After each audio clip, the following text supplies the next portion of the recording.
you're on. She's had a few drinks. Watch out. Who's in the house? I just walk up and I'd be like, hide your dicks. Such a one-sided fucking podcast. It's just all about you, isn't it? Oh, no, yeah, you go boring. first. You go first, because that's what you fucking wanted anyway. Oh, fuck, I hate how you do that. Oh, do you? Welcome to Not the Friends You Put on Speaker, the podcast that's 70% chaos, 20% trauma bonding, and 10% surprisingly good advice. We're your hosts, Belle and Peter, serving messy stories, loud opinions, and the type of honesty that should probably come with a legal disclaimer.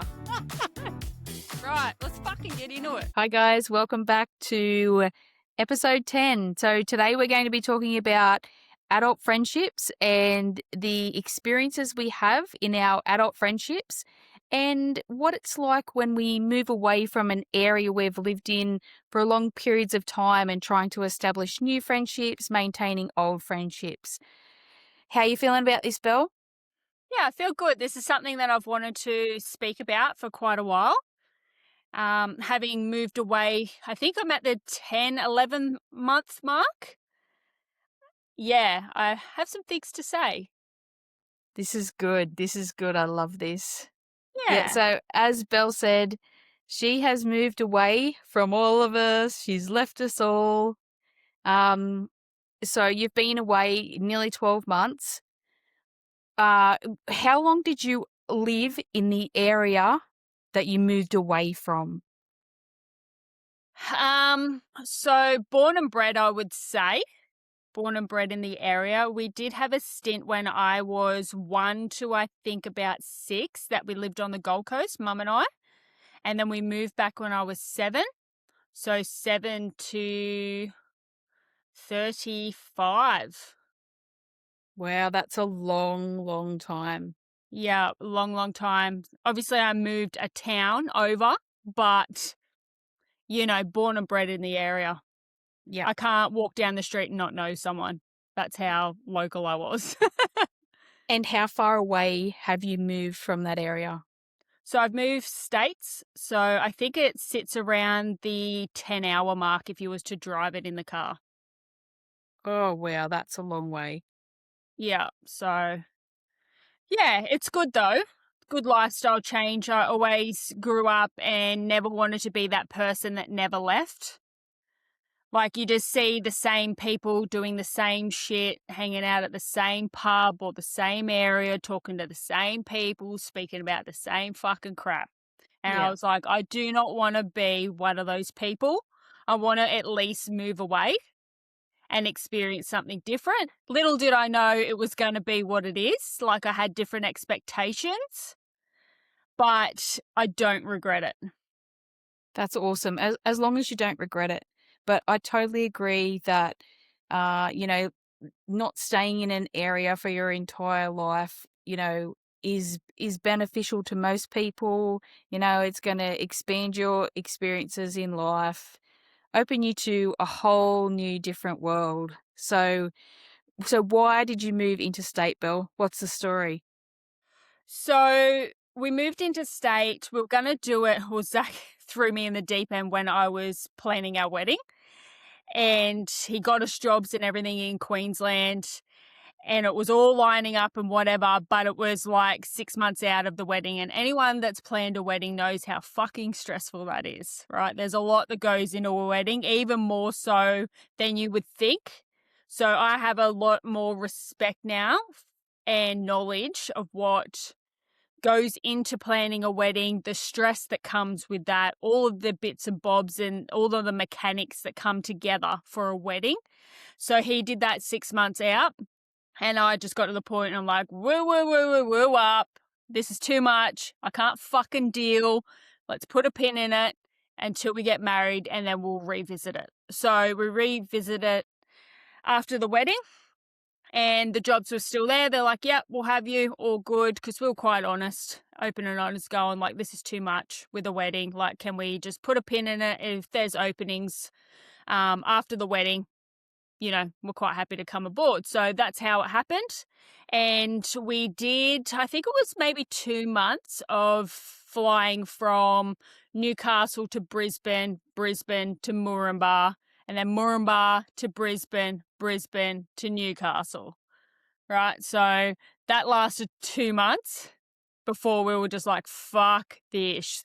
With the delays, with flights, with the changeover and not getting aligning flights and having to book accommodation for one night and flying out the next day and all that sort of stuff. It's not a long-term thing. Like, I know a lot of people that do it and they sleep at the airport on the floor because they get in around the 11 o'clock mark from work. So they work a full day, go to the airport, fly out, get into Brisbane at 11 p.m. and they'll sleep and get the earliest flight at 6 a.m. the next morning to Newey. But that didn't suit us. We're just like, this is fucking way too much. Like, especially when you add in airplane delays and things like that, it just comes very tedious. So we're just like, righto. So we applied for fucking everything. The housing market is just cutthroat here.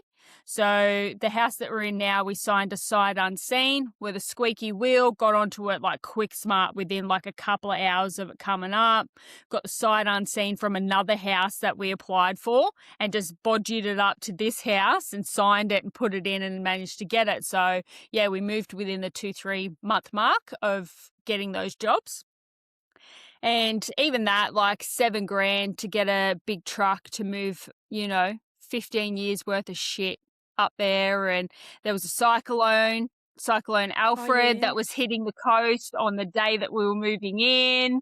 And all that sort of stuff. So nothing is ever straightforward and nothing is ever peaceful and calm and just smooth sailing. Here's a fucking cyclone while you're moving and all this sort of shit, But that's why we moved. Zach has moved around a lot.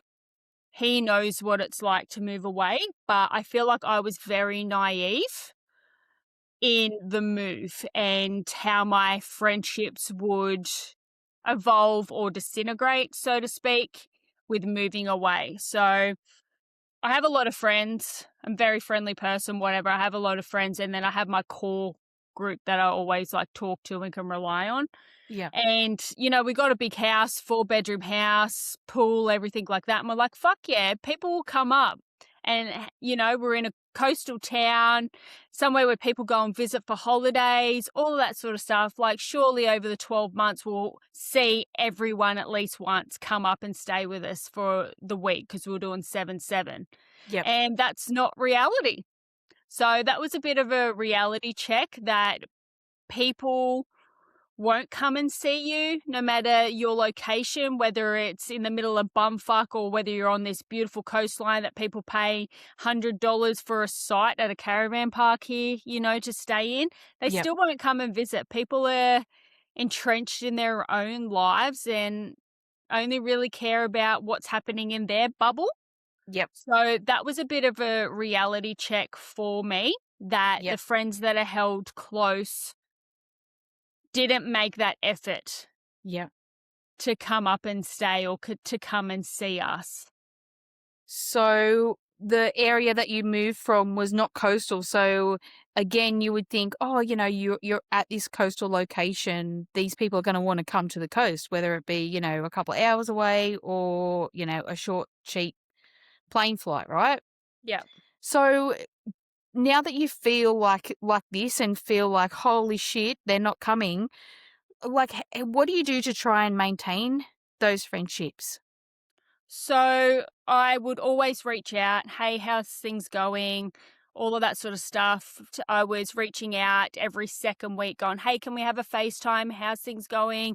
What's going on? So I was active in making effort up until maybe 2 months ago that I noticed the effort wasn't reciprocated. It wasn't a 50-50, and it was always me reaching out.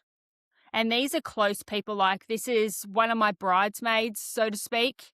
It was always, I would only ever hear if there was something wrong or they needed to vent or something like that. There was never like a, hey, how you going? How's things going? Can we have a FaceTime? Not to say that they don't, but I've literally got one best mate that is the only one that reaches out for a FaceTime or, hey, how you going?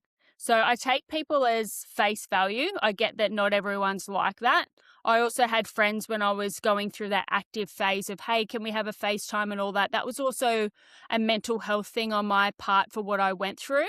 I was very down in the dumps, like fighting depression, sitting in a house 24/7 by myself. Like, I don't know anyone here. I've got no friends here. I've got no social life here. So I was basically sitting in this house 24/7 with my own thoughts and just by myself. So I was actively reaching out, and one of my other good friends is like, "Oh, we thought you were just reaching out to tell us that you're pregnant."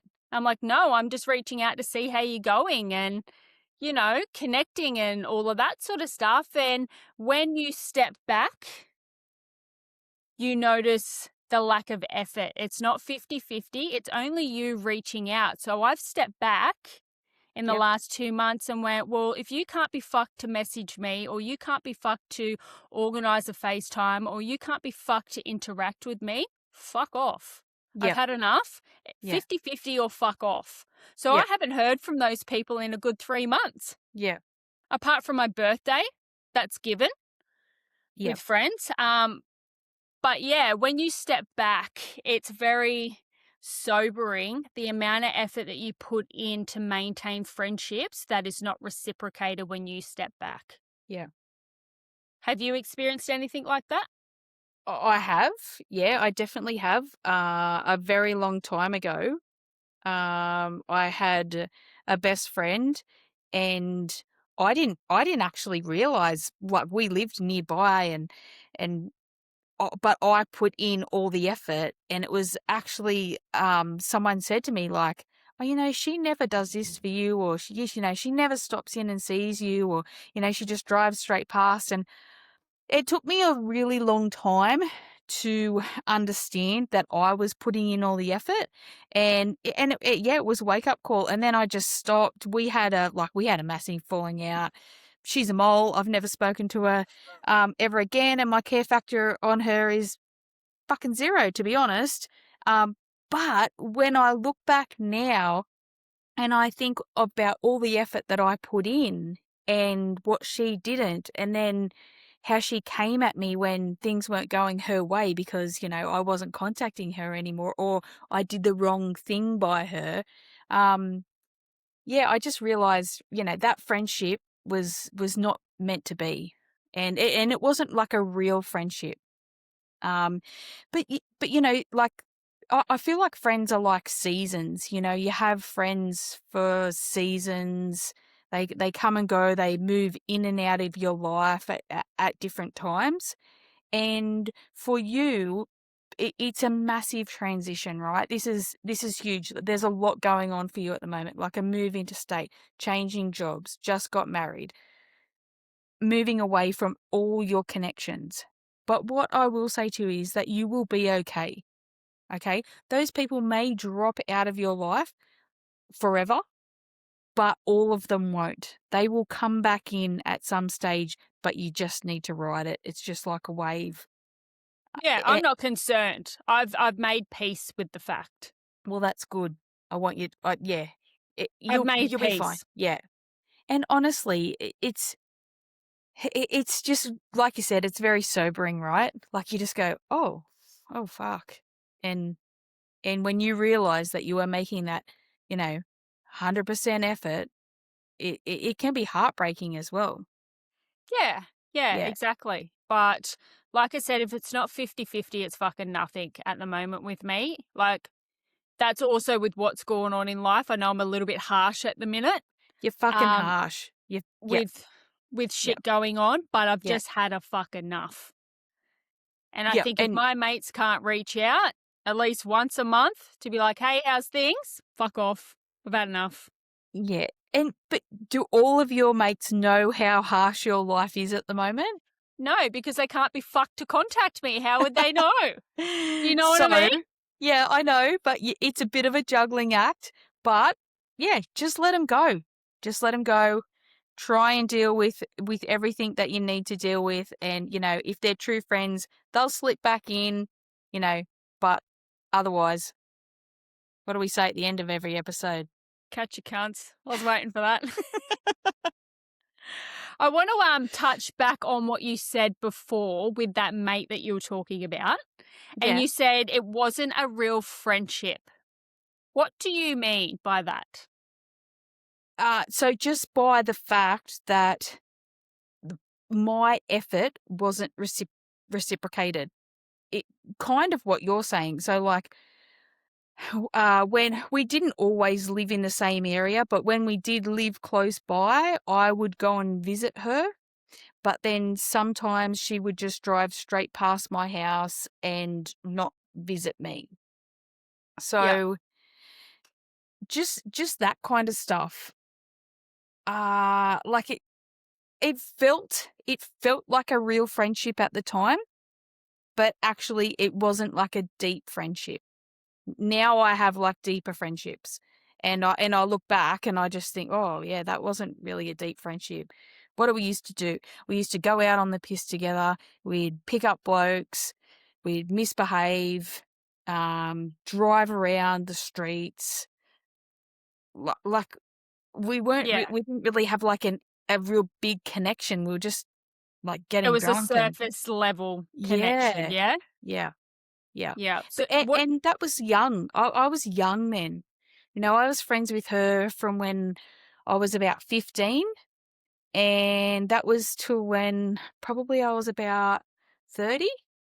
Yeah. Right. So Yeah. 15-year relationship. So it wasn't, like a year friendship or anything like that. No. But in that time, like towards the end, like she was married, I was married. Um, So we dropped away. We wouldn't see each other for long periods of time. And then when we did reconnect, I started seeing a friend of her husband's, and that's why we reconnected. So Yeah. so Right. there was a connection there, and then it just you know, I didn't do what she wanted me to do, and sorry about that. Yeah. So do you think life stages, for example, marriage, kids, work, etc., do you think they change friendship dynamics?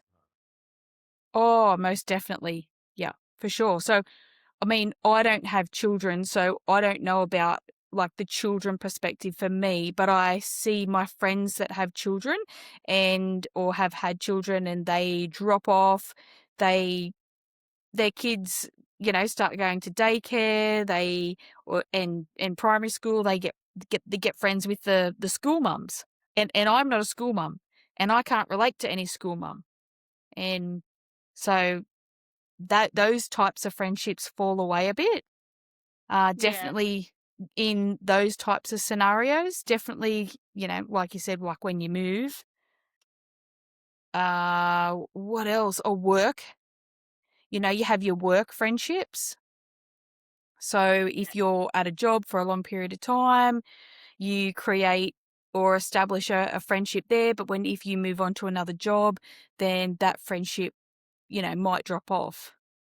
Yeah. So, Depending and on then how deep that is.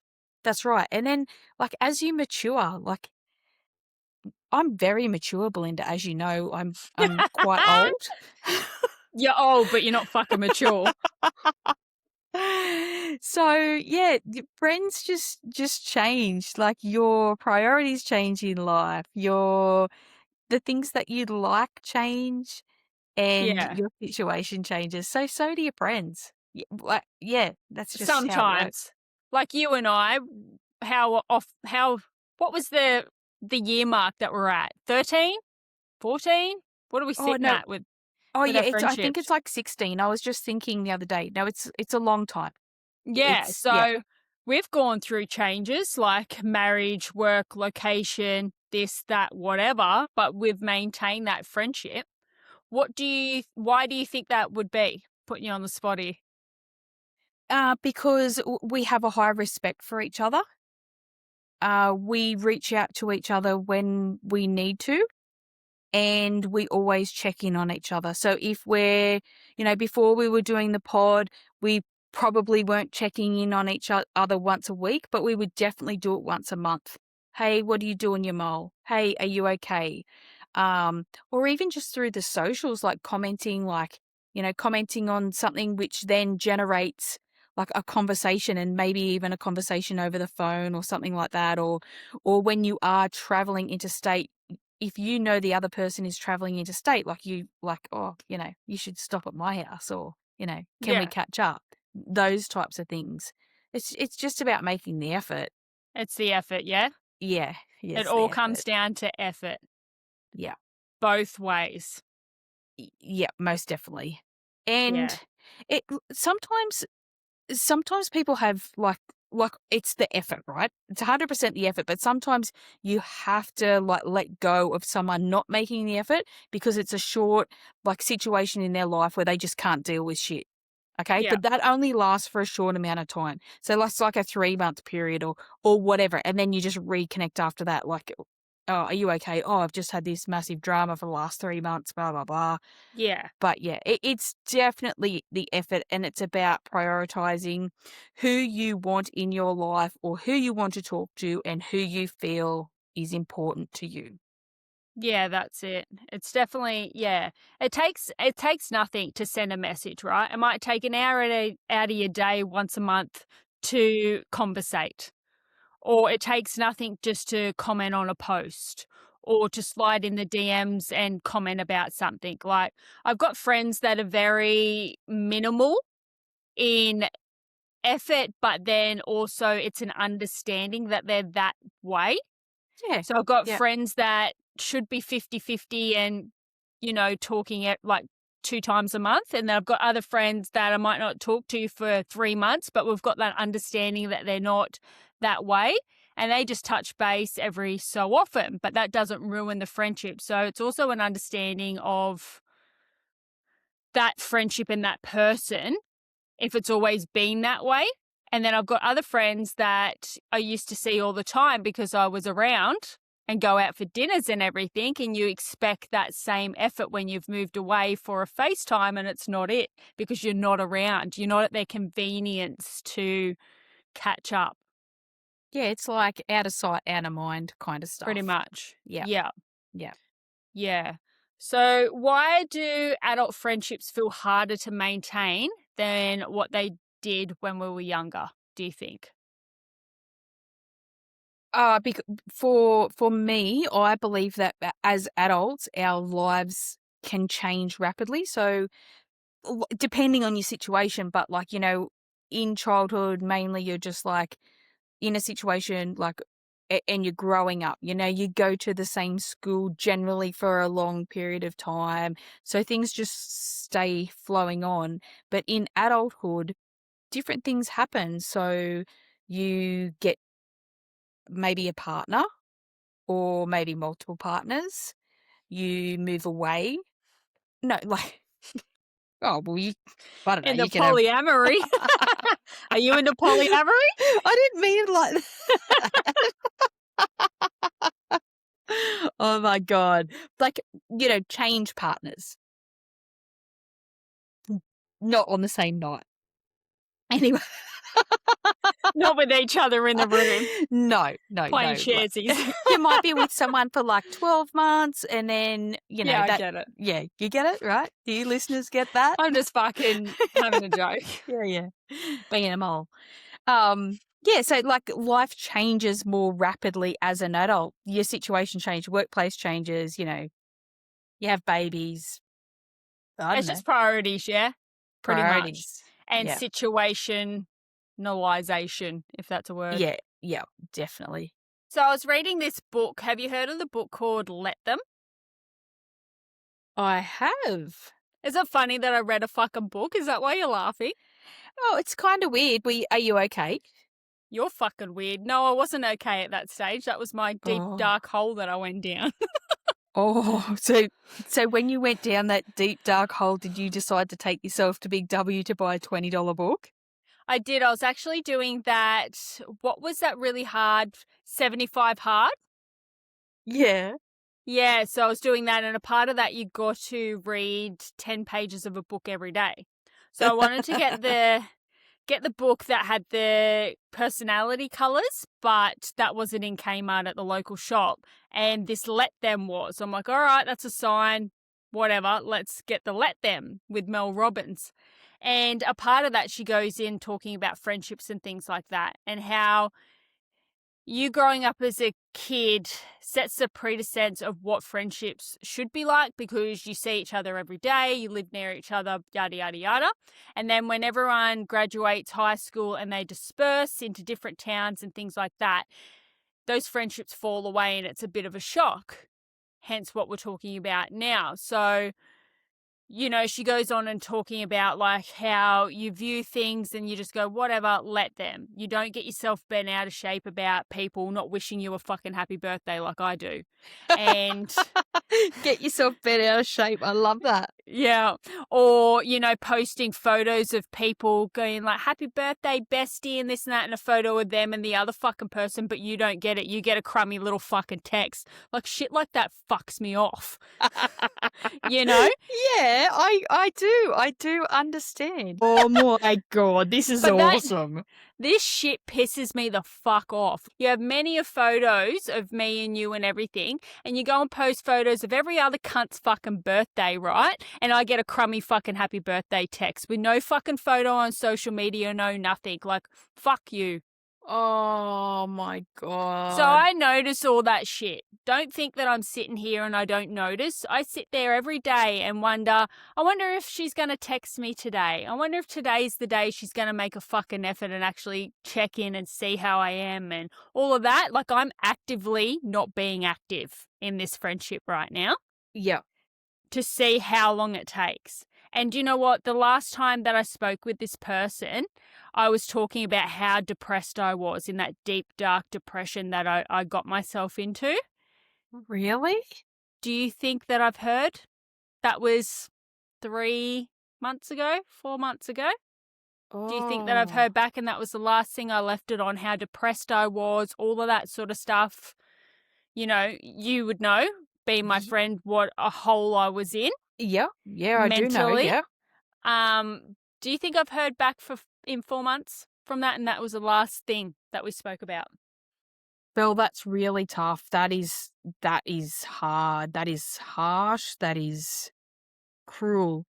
So I'm sure that they're going to listen to this podcast. I'm pretty sure that they do. Wouldn't know, whatever. But yeah, that's what's going on. So you heard it firsthand off the fucking podcast, not me, because you won't get in touch. So whatever. Bill. But So, what are you going to do about that? What did that book tell you to do? The book just says disassociate. Like, let them do what they want to do. Note that, and then you can either go and bring that up to them, or you can just step back. Yeah. You can't get bent out of shape for the way that people want to interact or the way that people want to communicate or what people want to do in their own lives, because people are only concerned with their little bubble. So you need to step back and let them do that and not make that about you. It's not about you. It's about them. And then if you are wanting to resolve that or fight for that friendship or whatever, have the courage to have the conversation. But as we've spoke about previously, people don't want to have hard conversations. I'd rather just fucking whatever. Yeah. So you have two choices in that sense. And like I said, with everything that's gone on in the last 4 months, 5 months in my life, I'm very bitter and twisted and very harsh. But I feel like I am okay to be that way given what's going on. Yeah. With certain things. It's not just one thing. It's a compilation of a lot of things. Yeah. And that's why I've chosen to step back and only put effort into people that pour into my cup too. Yeah. 100%. And so what will happen now is, because you're doing this, because you're feeling all these things, there'll be a massive shift, right? So it's hard at the moment. It's harsh. And it's tough to endure, but when you do come out the other side, it'll be just totally different. You'll have different friendships. They'll be more valuable than the ones that you've had to let go for reasons that, they just sucks, man. Like, especially when the conversation is about your mental health. Like, yeah, that's really not cool. It's very disappointing. 100%. So do you think that by us doing this podcast helps you deal with those types of things, talking about stuff like this? I wouldn't say it helps deal with things. I would say it hopefully makes people feel like they're not alone. Hopefully we're talking about things and people can resonate. People are like, yeah, me too. Yes, I feel that. Yes, I've experienced that. Yes, I'm not alone. Because from what I can tell, this isn't an isolated thing between you and I. We're not the only ones that go through this. Like the community pages that I'm on, there's this female specific friendship community page, and the amount of girls that are on there being like, hey, I'm so-and-so, I'm this age, these are my hobbies, I've got no girlfriends, or I want to expand my tribe or whatever. The amount of posts between here and a couple of pages, like everyone is craving that friendship. Everyone is craving that bestie. Everyone's craving that connection. So I know that we're not alone. So no, it doesn't help me deal. Like I said, I'm good. I've come to terms. I'm at peace. But the reason for talking about things, this whole entire podcast, is to have a platform that people are like, yes, me too. Yes, me too. I feel that I'm not alone. And for us to be the voice, to be like talking about our experiences. Yes, we can't speak for other people, and that's why we sort of want to have people on as well to talk about their experiences when that day does come. Yep. But it's more about connection and people sliding into our DMs and being like, I feel that, or I can resonate with that. You know, that one that we spoke about having kids. I think it was Tipsy Talks. Yep. Tipsy Chats or whatever it was.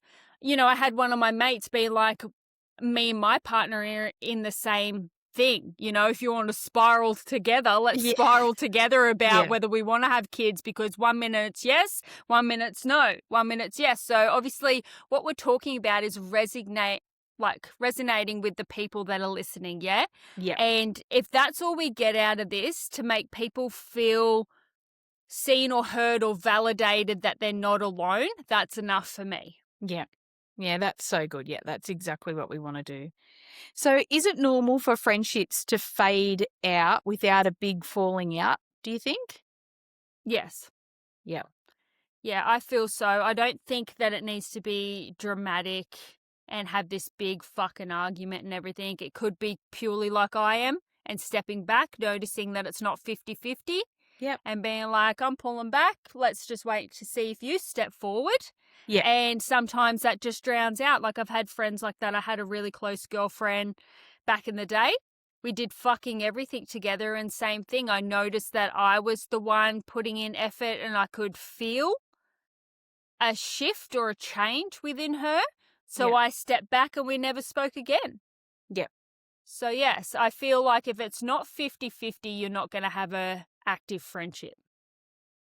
Yeah, definitely. Is it so? Okay, so now we've got no friends. We're in adulthood.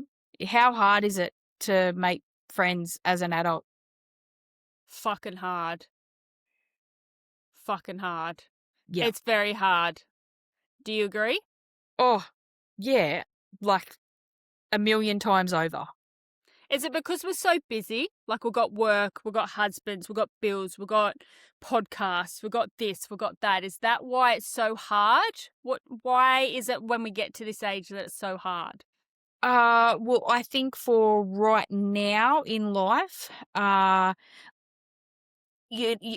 you're like reaching out on those community pages to connect with people, or doing a sport or like a group hobby or something like that, you're not really going to connect with anyone, because yes, everyone is so busy. Like, and they already have their group of friends.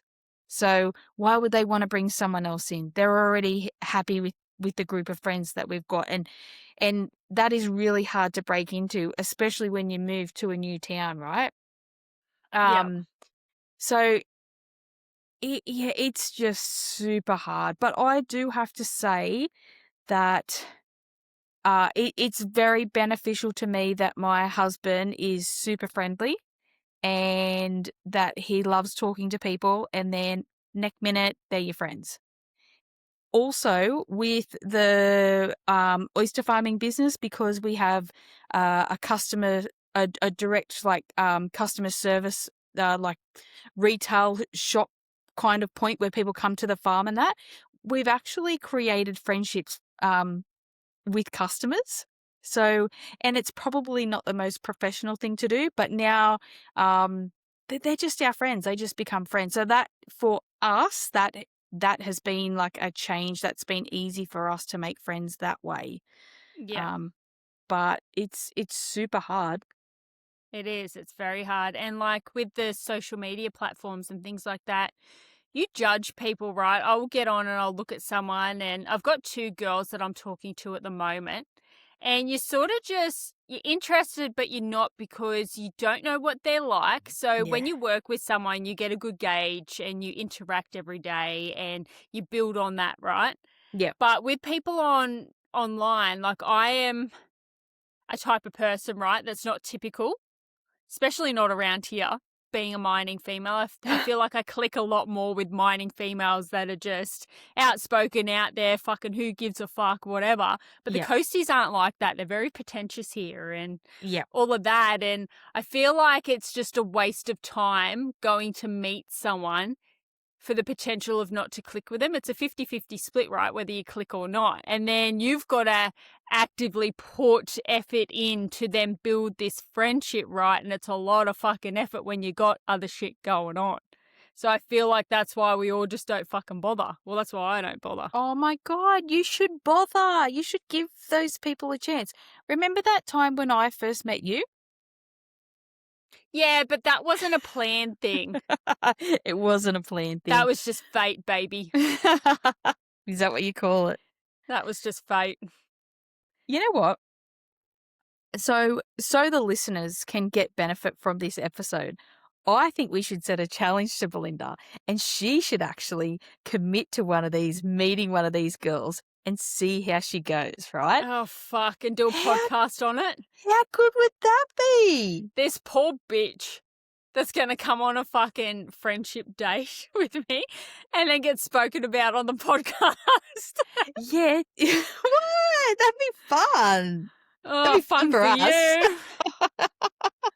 I love that. I might be a crazy cat person. I'm not into that. Well, you're a crazy bird person. Yeah, they're different. They don't fucking align, mate. Crazy cat people and crazy bird people are not the same people. Oh, come on. I think you need to take the risk. Oh, my God. Oh, dear. Belinda. I'd love that excuse. I'm too fucking busy, because I am. I've got a lot of fucking shit going on right now. So you've said about friendships that haven't lasted before, that they need to be 50-50. This is what needs to happen for you. Yeah, but these are people you don't know. It's sort of like a date, right? It's like a Tinder date where Absolutely. you go in, you shave your box, right? And you get your hair done and you do your fucking makeup and you put on a spray tan and you shave your fucking legs and whatever, right? And you pick the perfect outfit and pick the shoes that go with it and then find the perfect scent. And then you drive to the fucking date, right? And then you sit down for a minimum of fucking half an hour to 3 hours with this cunt, right? And then he turns around and asks you to fucking pay 50-50 for the fucking the meal, right? And it was an absolute fucking flop. You've wasted 7 hours of your fucking time on this fucking flop. Same with friendships. I think friendships are more tangible than what relationships are, because you actually have to get to that deep core, right, for that to last, not just going out and picking up blokes and fucking driving around the streets and shit like that, like your old mate. You actually have to get to that core of that person, right? Yeah. Yeah. So that's a lot of hours to waste on someone that you don't even know if you're going to get along with. But you have to try. You have to give them a chance. You have to. Yeah. And so from this moment forward, Belinda will never whinge to me about not being able to make friendships because she's not taking the first step. Like, just saying. I've never whinged to you about not making friendship. I'm quite content with the friends that I fucking have. Thank you very much. Yes, I know that, but I'm just saying, moving forward, you never will, right? I know, and I've been here for 10, 11 months now, and I had all intentions to go to these fucking group meetups and these friend fucking things and whatever. And have I gone? No. No. Am I too busy? Yes. Yeah. Could I fit it in? Probably. Would it be a waste of my time? Most likely. Hence why I don't fucking do it. And there we are. I know. Um, I know. I'm I just going to just- die alone. no, you're not. You got your bird. You got Zach. I was going to say, what about me fucking husband? He's all I got, that motherfucker. Oh, you'll be fine. Yeah. I want to talk about a special friendship that I have. So I have a wolf pack. Yes. So yeah, You're very lucky to have that. I'm very jealous. yes, I am. Oh! Yeah. My wolf pack rock, and I am very fortunate. But I just want you to know that my wolf pack, we do not speak on the daily. We do not speak on the weekly. We go for a trip together we try to do it every 12 months, or we might even do it every second or third year. We are a group of friends from high school, and yeah, we're very tight, but we're also very disconnected as well. So yeah, it's very special, and I'm very grateful for it. And I know that a lot of people don't have that. And when we do a social media post about it, a lot of people say, "Oh my God, I can't believe that you're still friends." Yes, we have been friends for a very long time, but we have that deeper connection. So, and that is why we are still friends. I could ring one of those girls at any time, and sometimes I do ring them at 1:00 in the morning. They don't appreciate it, and they don't answer. But they know Nicole. something's wrong. Yeah. So, yeah, shout out to the wolf pack. Yeah, they're fucking cool birds. I've met the wolf pack. Yeah, they are. They're fucking legends. They're idiots. They are. They're just Yeah. down to earth, just fucking whatever. Yeah. You know? Bit like me. Maybe that's why we're friends, right? I think that, yeah, it comes. Do you think that you attract what you are as friends? Do you think that you could be polar opposites and have that deep connection? Or do you think you need to be like for like to have that deeper connection? Oh, I think you need to be like for like, because I have some people in my life that I'm not like for like with, and I just keep them at an arm's distance because I can't deal with that. Like they're not my people. I love them dearly, and I will share lots of stuff with them, but they are just not my true people. Yeah. And to be honest, you wouldn't even know who they are, like, because yeah. Yeah, probably not. No, because they're not my true friends, but they're still my They're not friends. your circle. Yeah, they're not my circle. They're Yeah. not your circle. You've got a circle of core people. Yeah, and I think when you have, like, for me, because I don't have children, I have like a large group of friends, because when you don't have things to do of a Saturday morning with children and stuff, you create a friend network. You gravitate to people that don't have children because you have the same type of interest, right? You can afford to spend more money on going out for dinner because you don't have to have like 10 kids that you have to pay for at that dinner. So yeah, it's just different.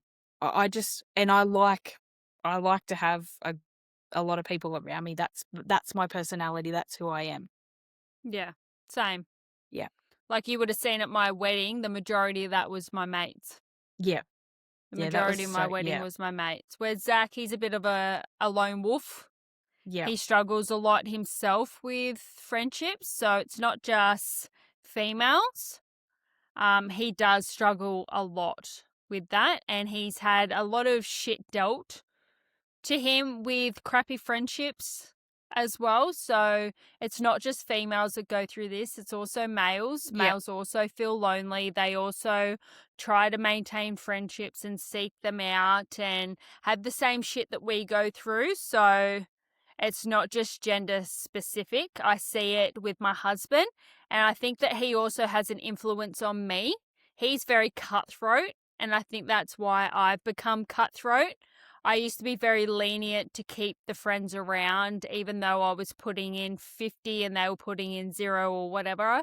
But I think that he's had the influence going, fuck them off. If they're not fucking 50-50, they're fucking nothing. So I've also got him influencing me now as well, being my husband. So yeah, just if you are a bloke listening to this, we see you. We know that you go through this sort of shit. Blokes are in a different category. They can't or won't communicate like us females do.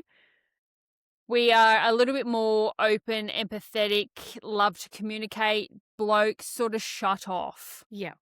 And Yeah. internalize that themselves rather than being like, hey, this, or you're pissing me off with this, or let's sit down and have a chat about this, or whatever. They would just rather just avoid, and internalize that. And I think that's what contributes to the mass suicides that are happening with males. Sorry to go down this deep route, but I feel like us females communicate what's going on and lean on our friends a lot more for support and validation of our experiences and what we're feeling, where males don't tend to do that, which in turn I think is their downfall for the statistics for suicide. Yeah. Yeah. Yeah, I totally agree with that. I have a lot of respect for Zach because he does that. Like, I've heard Zach on the phone and we've had conversations and he's just gone, fuck him off. And but the way he says it, it speaks from his heart. Like, it's not harsh. It's actually just speaking from his heart. So when you've talked to me about stuff like, I can't deal with this, and then Zach's just in the background and he just like repeats it or reassures you that it's the right thing to do. It's really actually refreshing, and I really love to listen to that. And I'm glad that he's in your life to do that for you, because Yeah. sometimes you need someone to say, nah, fuck it off. Yeah, well, that's his and I relationship. We're very blunt. We're not nasty. That's me as a person. I'm blunt, straight to the point, but I'm never nasty. I'm never out there to hurt anyone, never, anything like that. I'm just to the point. So he's sort of evolved in that, and that's our relationship. We Yep. can just fucking say it how it is. No one's Yeah. walking on no eggshells nowhere. Yeah. We know exactly where we stand. So Yeah. that's Harsh, why but he's that way. harsh but fair. Yeah. Harsh And it's but only fair. ever harsh if you don't or are not accustomed to that. Do you know what I mean? Like Yeah. you and I with this podcast, we backwards and forwards and we don't tippy-toe around. We just fucking get to the point, say what we've got to say, and it's not taken badly. And you can sort of take a deep breath in and just go, say what you got to say, because I know that you're not going to get offended and bent up and fucking carry on, and likewise, you Yeah. know, so yeah, it's good when you get authentic people that you know that you don't have to walk on eggshells around or not be able to say the full truth. Yeah, just be true. Like, so the thing, and I guess this comes down to respect, because if you say to me, because sometimes this happens, like, yeah, you're not fucking doing that, or you're fucking doing that wrong, I go, oh, fuck, I am too. Oh, fuck. That mole's caught me out on that. That mole. Fuck, you're nice to me, But- eh? But that's how it is. Like, your friendship with me keeps me accountable, right? Because I want to do things, but sometimes I need a little kick up the ass, and you're the person that does that for me. And that's why I love our friendship. You're welcome. Here to kick you in the ass anytime you need, sister. Oh, funny. Love you. Love you. Rightio. Anything else? I think we've covered most things today. How do you feel? Yeah, I feel good. Hopefully people would resonate with this and feel like they're not alone, or be like that, yeah, me too sort of vibe. If not, fucking tell us. If They're like, not, you're wrong, you're a harsh bitch. No wonder no one wants to be your friend, or no wonder they're not putting in the effort. Like, whatever. you're a fucking Gary. Yeah, fucking go and root your boot, Gary. Gary's getting yeah, lots of airtime. that's funny. Yeah. But yeah, no, I'm happy to leave it here if you are. Yeah, I think we can leave this one. We want to do some shout outs before we go. Oh. Yeah, so we've got some shout outs to do for a few people that have been interacting with us on our Facebook page. We got Travis and Dave, Brendan and Tracy, Michelle and Margie, thank you, Jen and Ashley, Tammy and Pan, Bruce, Kate, Leanne, Scott and Nicole. So all you guys that have interacted with us this week on our Facebook page, we love you. We appreciate it. And don't forget, listeners, if you interact with us, we'll give you a shout out. If you give us some extra special love, we'll give you an extra shout out. How's that sound? Sounds good. All right, catch you in the next episode, cunts. Rightio. Catch you, cunts. See ya! That's a wrap on today's shit show. Before you run off, Make sure you follow the podcast jump on the socials and give some love. and share this episode with the mate who should probably never be put on speaker. We love you. We appreciate you. Catch you, Catch ya, cunts. cunts.